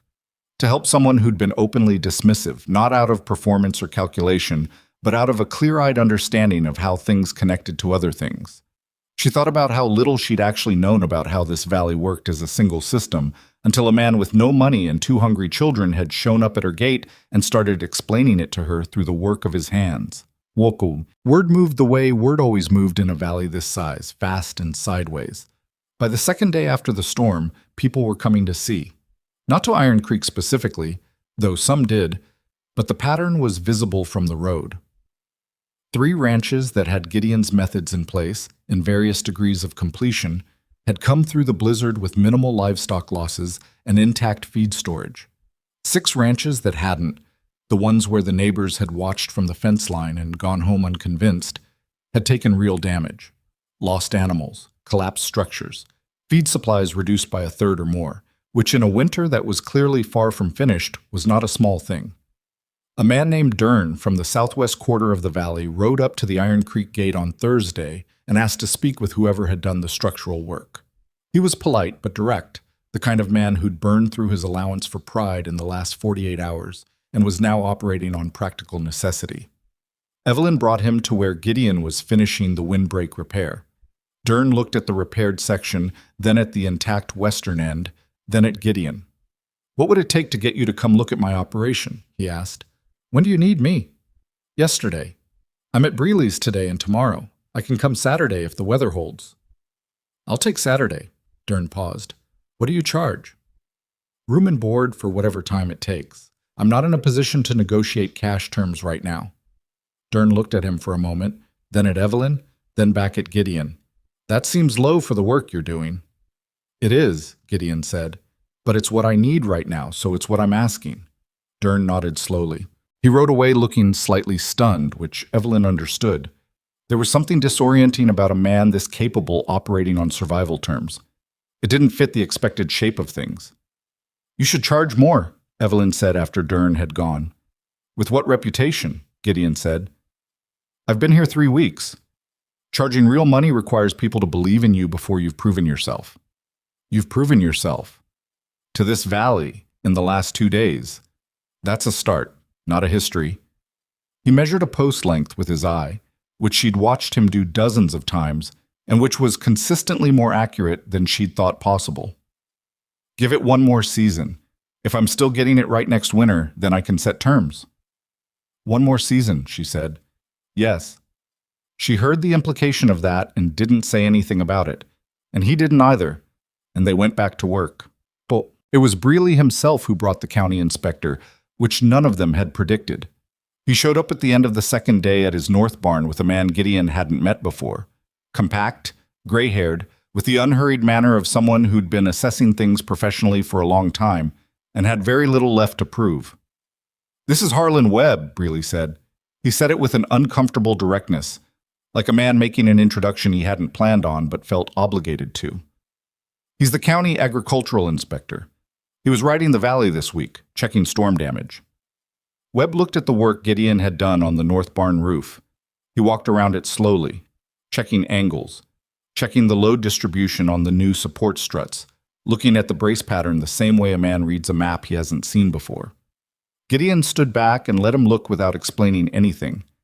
After about 5 minutes, Webb said, "Who taught you to do barn support work this way?" "Experience," Gideon said, "and reading. Agricultural engineering journals, mostly. Older ones." "Where did you get agricultural engineering journals?" "Previous employer had a library. Irrigation company." Webb grunted. He walked to the windbreak section Gideon had reinforced and looked at that too. "The curve on this windbreak," he said. "You use a passive redirect principle." "Yes." "I haven't seen that applied to a residential windbreak before. I've seen it in commercial orchard operations." "It works the same way on a smaller scale," Gideon said. "Wind doesn't distinguish between orchards and cattle ranches." Webb looked at him for a moment. Not unfriendly. Assessing. The look of a man who'd been doing his work long enough to know what competence looked like and was recalibrating what he'd expected to find here. "I'm writing my storm damage report for the county," Webb said. "I'm going to note that 2 properties in this valley applied non-standard winter preparation methods and sustained substantially lower losses than the surrounding operations." He paused. "I'd like to include a description of those methods, with the name of whoever designed them, for the county record." Breely, who was standing slightly behind the inspector, made a small movement that might have been discomfort or might have been something else entirely. "That's fine with me," Gideon said. "You'd want to include Evelyn Ashcroft's name for Iron Creek. The windbreak design was applied to her property first." Webb looked at him. "You're giving her the credit? It's her ranch. The improvements are on her property. Her name belongs on any record that mentions Iron Creek." Webb wrote something in the small book he carried. "And your name?" "Gideon Mercer." "Occupation?" Gideon looked at the repaired barn roof for a moment. "Ranch consultant," he said. "For now." Webb closed his book and nodded. "I'll be in contact if the county wants to discuss the methods further." He turned to Breely. "That roof will hold the rest of winter if you get it properly sealed before the next front. The bracing he's put in is better than the original construction." He rode away, and Breely stood in front of his repaired barn and looked at it for a long moment before he said anything. "Webb doesn't say things like that," Breely said finally. "The man does not say complimentary things about repair work. I've had him inspect 3 structures in 15 years, and the most positive thing he's ever said was that something wasn't immediately dangerous." "It's a solid brace," Gideon said. He was already picking up his tools. "Mercer." Breely waited until Gideon looked up. "What you told me about the overhang pitch, and I didn't listen. And I lost 8 animals because of it." He said it with the careful deliberateness of a man who'd been rehearsing it, maybe for 2 days. "I want you to know I understand what that cost me, and that it was my choice not to listen." Gideon looked at him steadily. "You had years of experience telling you one thing. I'd been here 2 weeks telling you another. That's not an unreasonable calculation. It was wrong, though." "Yes, it was." Gideon picked up the last tool. "You'll make a different calculation next time." Breely was quiet for a moment. "Is there going to be a next time? Are you staying in the valley?" Gideon looked at the distance, at the line of the ridge above Iron Creek. "I don't know yet," he said. But the way he said it, the way his eyes went to that ridge with the particular quality of a man looking at something he was already attached to, whether he'd decided to be or not, told Breely something. And Breely, whatever his faults, was not a man who missed things once he was paying attention. Harold Fitch came to Iron Creek on a Saturday. He did not ride in with the easy arrogance of his first visit. He came in his black carriage, but stopped it at the gate this time, which Evelyn noticed from the kitchen window, and went outside to acknowledge without inviting him in. He stood at the gate in his pressed coat and looked at the windbreak, at the barn, at the cleared yard where even the deepest drifts had been cut through with deliberate paths. He had the expression of a man conducting a private reassessment and not enjoying the results. "I heard your operation came through the blizzard well," he said. "We lost nothing," Evelyn said. He looked at her with the specific attention of a man who is accustomed to measuring people against their weaknesses and is finding that the weakness he'd relied on is no longer where he left it. "The banknote extension," he said. "I understand Proud approved it." "He did." Ellis went to him. "Yes." Fitch was quiet for a moment. He looked again at the windbreak. "Who did the structural work?" "My ranch manager," she said. The title came out naturally, which surprised her slightly. "You didn't have a ranch manager 6 weeks ago." "No, I didn't." She held his gaze. "I do now." Something moved in Fitch's expression. Not anger exactly, frustration maybe, at a situation that had changed its shape without consulting him. He was a man who was very good at identifying distress and positioning himself to profit from it, and the distress he'd been counting on here had been replaced by something he hadn't accounted for. "The note extension runs 90 days, he said. "I know what it runs. After 90 days, I'll have livestock in better condition than any other operation in this valley, and feed reserves that will last through the hardest winter this territory has seen in a decade." She said it calmly. Not defiant, just informational. Prout knows that.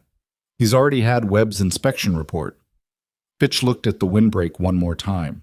She watched him make the calculation and come up with a number he didn't like. "Good day, Miss Ashcroft," he said, and got back in his carriage. She watched him drive away down the road and felt nothing particularly triumphant about it. He hadn't given up on anything. Men like Fitch didn't give up. They recalculated. But recalculating took time, and time was what she'd bought, and right now time was the only currency that mattered. Gideon was at the east section of the windbreak when she walked out to tell him.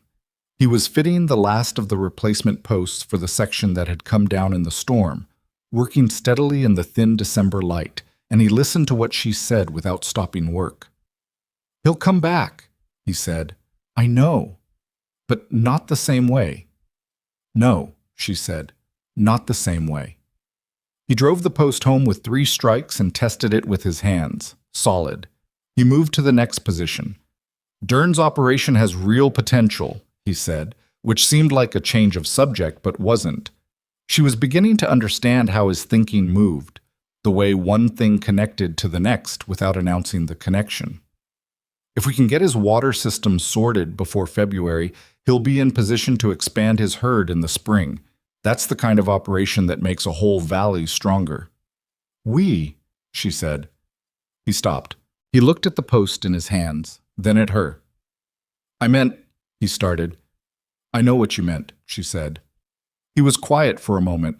The winter light was flat and clean, and the repaired windbreak stretched out to their left in the silence. "Clara asked me last night if this was going to be home," he said. He said it carefully, like setting something down on a surface he wasn't sure would hold it. She doesn't usually ask things like that. She usually just watches and waits and figures out the answer herself. "What did you tell her?" "I told her I didn't know yet." He looked at Evelyn. "I told her I hoped so." Evelyn stood in the cold and looked at the repaired windbreak and thought about a 7-year-old girl with careful eyes and small, even darning stitches who had gotten up before dawn to start a fire and make oatmeal for people she'd known for 3 weeks, as though they were people worth taking care of. "She's not wrong to hope," Evelyn said. Gideon held her gaze for a moment. Then he turned back to the windbreak and fitted the next post and drove it home, and the sound of it carried clean and clear in the still December air. And somewhere in the barn the new calf moved against its mother, and the valley lay white and intact around them, and Iron Creek Ranch stood exactly as it had stood through the worst night the territory had offered in years. Not unscathed, not perfect, but standing. December finished itself out in the way of hard winters that have already shown you their worst, not with escalating fury, but with a kind of settled, grinding cold that asked nothing dramatic of you, just asked you to endure it day after day without complaint. The temperature didn't rise above 20 degrees for 11 straight days after the blizzard. The sky stayed the color of old pewter. The valley lay under its white cover like something waiting to be uncovered, patient and still. Iron Creek Ranch was not still. Gideon had a list that lived in his head, and he worked it the way a man works something he can't afford to leave unfinished. The eastern windbreak section rebuilt clean and solid, better than it had been before the storm brought it down. The water channels dug to new depth and insulated with the packed straw method he'd read about in a journal 3 years ago and never had occasion to try until now. The barn's interior reconfigured to hold 20% more animals in an emergency scenario without compromising circulation, a change that had taken 2 days and cost nothing but time and rearranged lumber, and that Evelyn hadn't thought was possible. She stopped being surprised by what was possible. That was the biggest change in her, and she knew it. She'd spent 2 years managing this property in a permanent posture of defense, holding what she had, protecting against loss, making decisions based on what she could not afford rather than what she might achieve. Gideon didn't work that way. He thought in systems. He saw how the water connected to the feed, connected to the livestock, connected to the windbreak and back again. And when you saw it that way, improving one thing wasn't just improving one thing. It changed the whole system's capacity. It created margin where there hadn't been any. Margin was everything. She understood that now in her bones in a way she hadn't before. Margin was the difference between a ranch that survived one bad night and a ranch that could absorb 2 or 3 of them and still come out with a full count. She told him this one morning in early January while they were checking the North Trough together in the bitter cold, and he was quiet for a moment before he said, "My wife used to say I saw everything like an engineer and nothing like a person." It was the first time he'd quoted his wife directly. Evelyn was careful with it. "Was she right?" she asked. "Sometimes." He tested the valve on the trough, and it ran clean, which it had been running since August when he'd fixed the intake pipe. 4 months clean now, through the hardest cold the territory had offered. She meant it as a criticism. I took it as one at the time. He paused. Now I think she was describing something true without knowing it was useful. Seeing systems isn't the same as not seeing people. You can do both. "You do both," Evelyn said. He looked at her sideways, not certain whether she meant it or was being kind. "You do," she said. "You saw Clara and James as people first. Everything else came after." He turned the valve off and crouched to check the base of the trough where ice formed at the joint on the coldest mornings. "They're easy to see," he said quietly. "They're right in front of you." She didn't say what she was thinking, which was that a lot of people kept their children and everything that went with them carefully behind them, in the space that wasn't right in front of you, so that what they were carrying didn't become a liability in a negotiation or a burden someone else had to acknowledge.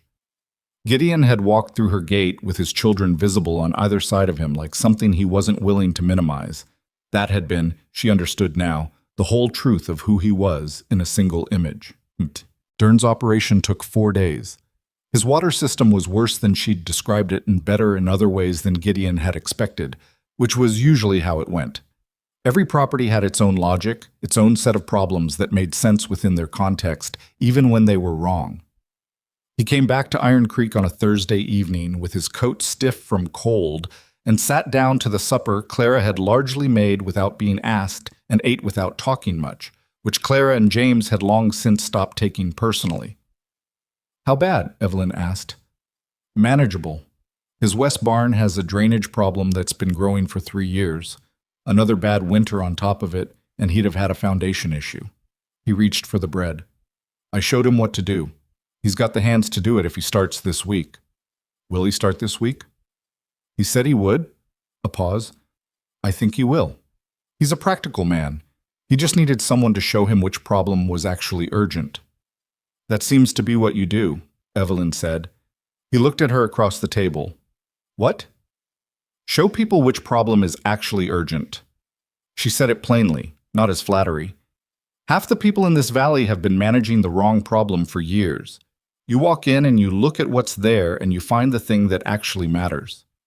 He was quiet for a moment. James was watching him with the particular attention James gave to things he was trying to understand. "Papa," James said, "are you going to keep doing that for other people?" "Probably," Gideon said, "if they want me to." "And we stay here?" The question landed on the table like something solid. No one spoke for a moment. Gideon looked at James with the careful honesty he always used with his children. Never false comfort, never evasion. "I don't know yet," he said. "That's not just my decision." James looked at Evelyn. Children had a talent for clarifying things that adults were content to leave murky. She'd noticed this about James specifically. He had the directness of someone who hadn't yet learned that directness was inconvenient. "It's not only my decision either," Evelyn said. James looked back at his father. "So you both have to decide together?" "Yes," Gideon said. "Something like that." James nodded and went back to his supper as though this were a satisfactory resolution, which in his 7-year-old logic it apparently was. Clara, who had been looking at her plate through the exchange, with the focused non-expression she wore when she was listening most carefully, picked up her cup and drank from it and said nothing. Later, after the children were in bed and the kitchen was quiet, Gideon said, "I'm sorry about that." "Don't be," Evelyn said. She was at the table with the ranch ledger open, which she'd been updating with the winter's numbers. They were better numbers than she'd entered in 2 years. He asked a fair question. It wasn't his question to ask. He's a child. Fair questions are what they have. She set her pen down. He's not wrong that it needs to be decided. Gideon was at the window, looking out at the dark yard, at the white shapes of the drifts along the fence line. He had the look of a man who wanted to say something exactly right and wasn't sure he knew how. "I have nothing to offer you," he said. It came out flat and clear, the way he said the things that cost him. "No money, no property, no... I came through your gate with 2 children and a set of skills, and I made you a promise that I didn't know for certain I could keep." "You kept it," she said. "Yes, but that doesn't change what I don't have." "I never asked you what you had," she said. "I asked you what you could do." He turned from the window. She held his gaze. "The 90 days runs out in 3 weeks. By my calculation, when it does, this operation will show Prout a livestock count up 14% from November, and a feed reserve that will last another 6 weeks past the standard projection. The east windbreak is rebuilt. The water system is better than it's been in 6 years. She paused. "I did none of that alone." "It's your ranch," he said. "It'll still be your ranch." "I know." She looked at him steadily. "I'm not offering you my ranch. I'm asking whether you want to be part of what it becomes." The silence was long enough to be uncomfortable, and neither of them moved to fill it, which was, she thought, how you knew a silence was real. "Clara was right to hope," he said finally. His voice was lower than usual. "I told her she was." "I know, she told me." Something shifted in his face. Not a smile exactly, but the territory adjacent to one. "She said, 'Miss Ashcroft said I wasn't wrong to hope, Papa.' And then she went back to her darning like she'd just reported the weather." "She's practical," Evelyn said. "She is." He came back to the table and sat down across from her. "What does a partnership look like? Practically."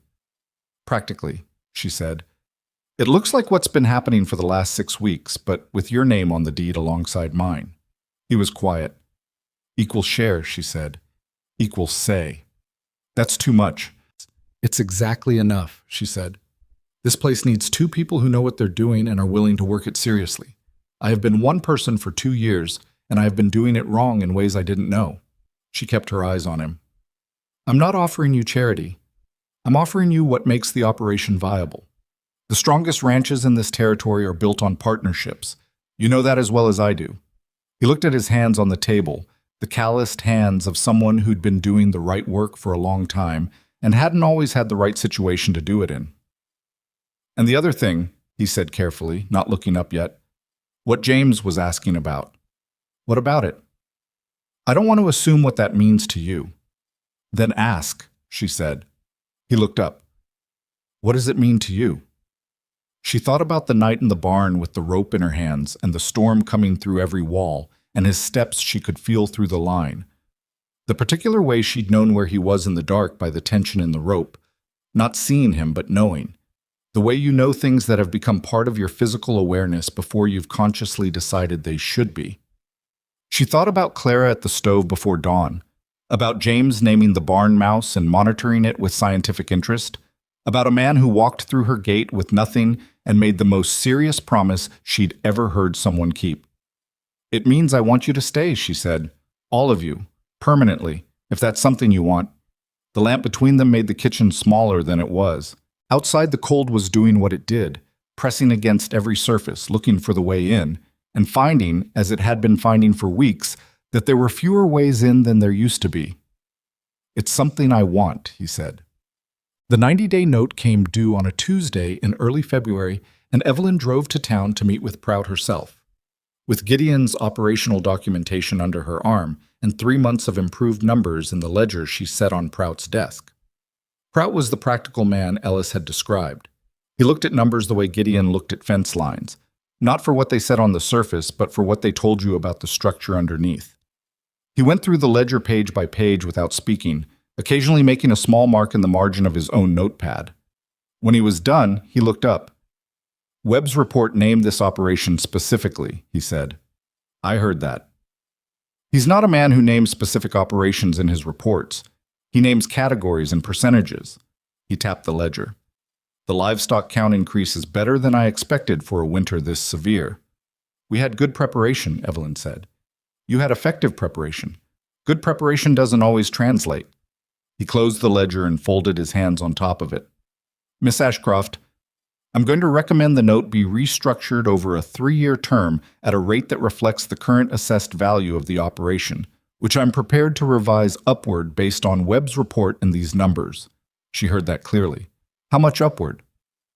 30% above Fitch's offer last November. 30% above what Fitch had pressured her to accept meant the gap between where she'd been and where she was now had grown by a number that represented years of work, hers and Gideon's, compressed into 3 months of the right decisions made in the right order. "There will be paperwork," Prout said. "I'll need the name of any co-owners or partners for the updated deed documentation." "Gideon Mercer," she said. "Co-owner, equal share." Prout wrote it without comment. She drove back to Iron Creek in the cold with the restructured note in her coat pocket and the particular feeling of a woman who had walked a very long way along a very uncertain road and arrived at something solid. Not perfect, not easy from here, but solid. She told Gideon that evening, and he sat with it quietly the way he sat with everything that mattered, not performing a reaction, just receiving it. 30% above Fitch's November offer, he said. "Yes." "What does that mean for the operating capital?" "It means that with the restructured payments, we have workable margin through the spring. If the calf crop is strong and we sell at the right time, the calf crop will be strong," he said. "The heifer is healthy, and I've been watching the brindle. She's pregnant again. Didn't show until this week." Evelyn stared at him. "The brindle?" 3 months along, maybe a little more. He almost smiled. "You're going to have a good spring." She shook her head. "You knew before I did. I've been looking at her every day." "So have I." "You've been looking at the ledger every day, too. Can't see everything when you're watching everything." It was not a criticism. It was just true, the way he stated things, as coordinates, not indictments. She had been watching the ledger because she'd had to. Now, maybe she wouldn't have to watch it quite so hard. "Your name is on the deed," she said. "As of Tuesday." He was quiet for a moment. "My name on the deed," he said softly, like something he was checking the weight of. "Yours and mine." He looked at the table, at the lamp, at the kitchen that was both of their kitchen now, in the way that a kitchen becomes someone's. Not by declaration, but by the accumulation of mornings in it, of the meals cooked and the conversations had and the plans made and the silences that weren't uncomfortable. "I need to tell the children," he said. "They already know something's changed," Evelyn said. "Clara has been watching us both for 2 days like she's reading a weather system." He made a sound that was fully a laugh this time, not adjacent to one. It was the first time she'd heard it clean and unguarded, and it was a good sound. The wedding was in March, when the snow had pulled back from the south-facing slopes and the first real mud of the year was showing under the fence lines. Not a large event. Walter Ellis came, and Dern, and a few others from the valley, and Breely, who shook Gideon's hand with the grip of a man making a statement and said nothing that needed to be said out loud. Clara stood beside Evelyn and took the role with the same practical seriousness she brought to everything, holding the small bunch of early spring stems someone had put together from what was available, which wasn't much but was honest. James stood beside his father, and at some point during the brief ceremony quietly slid his hand into Gideon's and left it there. Gideon looked down at his son's hand in his, and then looked at Evelyn, and something moved through his face that he didn't try to control or manage, and she received it the same way, openly, without performance. It was not a perfect ceremony. The minister got one name wrong and had to correct himself. The wind came up midway through and took someone's hat. Evelyn forgot what she'd meant to say when it was her turn to say it and said something simpler instead, which turned out to be better anyway. None of that mattered. What mattered was the thing underneath all of it. The real structure that had been built, not in this moment, but across 4 months of hard work and honest reckoning, and 2 people finding out what the other was actually made of under pressure. That was how real things got built. Not in ceremonies, in the work before them. But by late spring, 3 other ranches in the valley had adopted versions of the windbreak design and the hay storage method Gideon had used at Iron Creek. Breely rebuilt his hay storage overhang in April without being asked and without making a formal acknowledgement of it, which was Breely's way of saying what he wasn't going to say out loud. Gideon saw it and said nothing. Evelyn saw Gideon see it and understood that this too was part of how he worked, giving people the space to arrive at the right thing without requiring them to perform the arrival. The spring calf crop was 9 animals. The brindle delivered on a clear April morning without difficulty. The heifer's calf from the night of the blizzard, the one that had come too small and shaking into the worst night of the year, grew through the winter into a sturdy, unremarkable animal that gave no outward sign of the circumstances of its arrival, which was, Evelyn thought, as it should be. What you survived didn't have to be what defined you. It just had to have not finished you.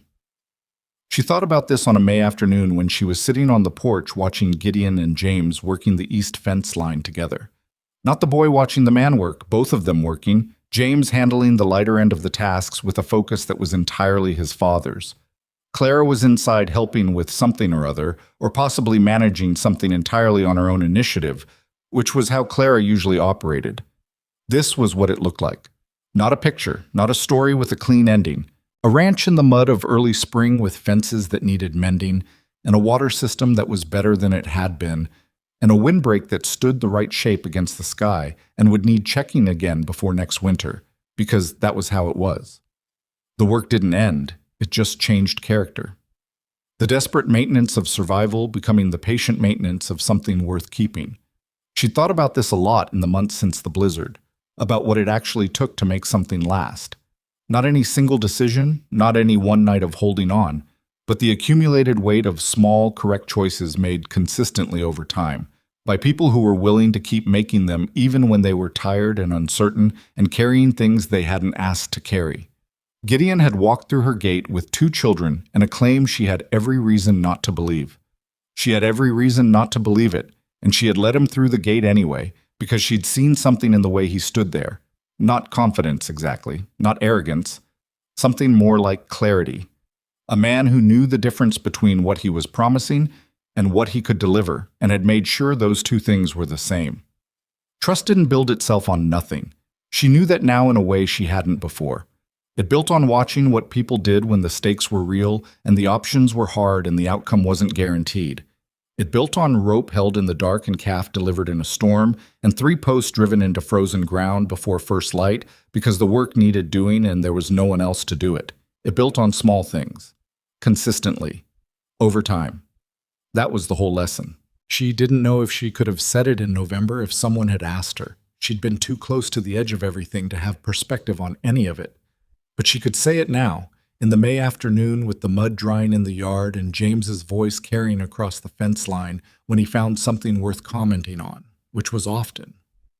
You built things out of what you had, and what you had was usually less than you wanted and more than you thought, and the difference between those 2 miscalculations was where real life happened. Gideon looked up from the fence and saw her on the porch and raised one hand. Not a wave, just an acknowledgement. She raised hers back. Iron Creek Ranch stood in the spring light. imperfect and functional and thoroughly, stubbornly alive. It had started with a cup of milk and a promise, and the promise had held, and what came after the promise was the harder thing. The daily, unglamorous work of people choosing to be reliable for each other through seasons that didn't ask permission and weather that didn't negotiate. That was not a story anyone told around fires. It was too ordinary, too slow, too much like the actual texture of a life rather than the shape of a tale. But it was the only story that had ever really mattered.